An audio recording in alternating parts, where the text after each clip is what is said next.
So, we are still in Chapter 1. This is Mr. Smith. We are at the Academy for Allied Health. This is Honors Chemistry. And we are now moving into Section 2. Let's review quickly the 4 sections that we're going to cover in this chapter. Section 1 was the story of 2 substances, where we introduced the chlorofluorocarbons and ozone layer as 2 substances, defined substances, etc. We are now going to move into Section 2, which is chemistry and matter. We're going to do some definitions of that. Section 3 will cover scientific methods, and Section 4 will cover scientific research. So in Section 2, our objective, first we're going to compare and contrast the idea of mass and the idea of weight. We'll go into this a little bit more when we get into physics, but there is a difference and we need to understand that here.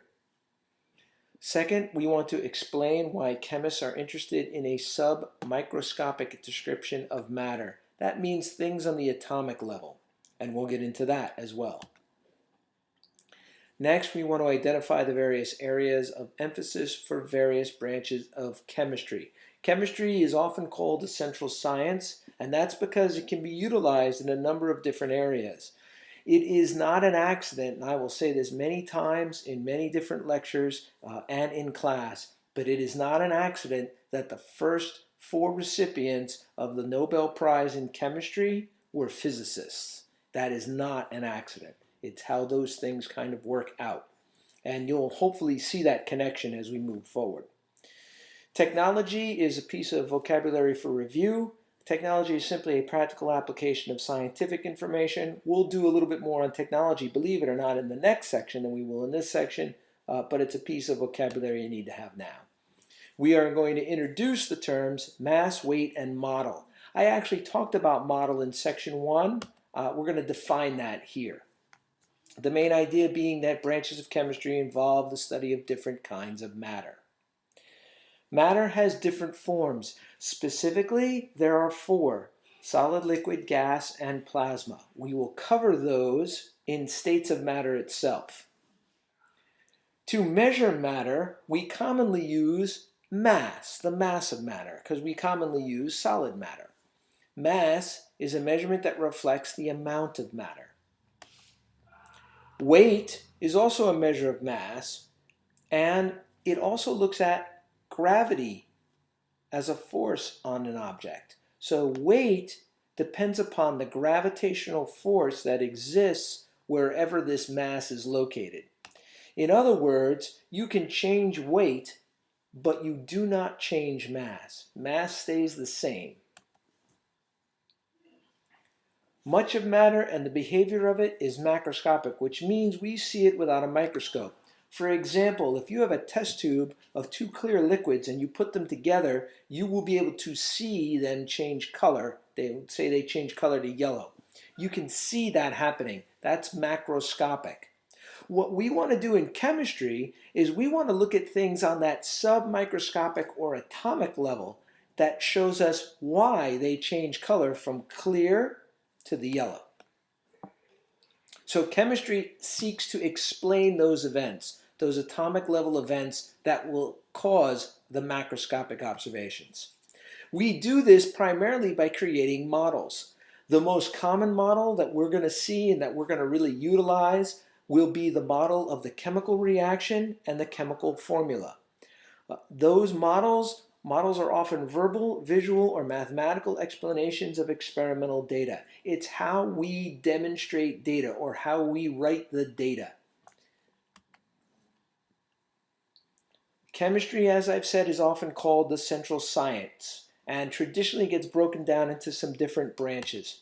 Some of them are organic chemistry, which is the study of carbon-based forms. Formaldehyde, the formaldehyde we were talking about, that's carbon-based. Inorganic chemistry, which is the chemistry of everything else. Most specifically, though, metals.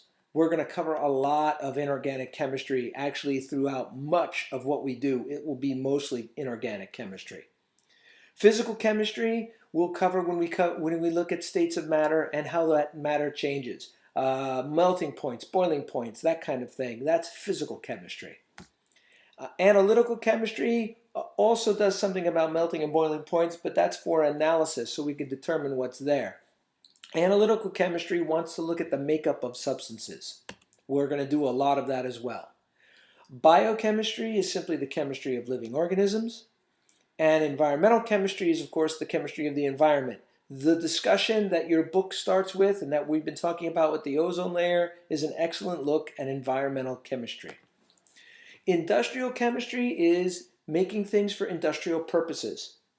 The best example I have is a 19th century chemist by the name of Solvay, who was seeking to create an inexpensive way to make bicarbonate of soda.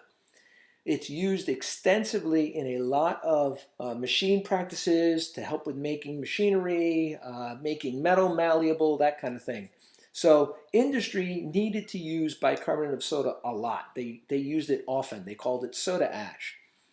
And Solvay actually was looking for an inexpensive way to make it. In order to do that, you need a good source of carbonate. And he actually found quite a few in mountains in Europe. What he would do is he would set up his factory near those areas and he would mine the mountain and clear out its carbonate. In making this version of bicarbonate, the Solvay, his process called the Solvay process, what he ended up also designing, quite by accident, which we'll talk about in here as well, was a byproduct of his process was ammonia. And ammonia became very well needed by farmers. So it helped improve because it would bring out fertilizer and it would help with farming. So actually his process not only benefited industry, but the byproduct he could sell as well. So he was also making money with the common farmer because he was able to help the farmer fertilize and get more crop and better yield. Polymer chemistry is the chemistry of plastics.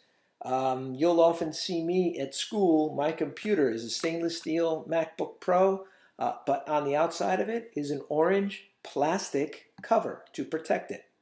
Okay, that is an example of polymer chemistry. Someone took a plastic and made it and molded it into the shape that could fit around and protect my computer. We do that a lot. You're going to find in class we have new lab quests, new instruments for recording graphs and utilizing graphing, and we'll use that for temperatures and things of that nature. And it's actually in a plastic protective, what they call armor, but that's polymer chemistry. Theoretical chemistry, believe it or not, is what you're going to be learning, writing, and doing.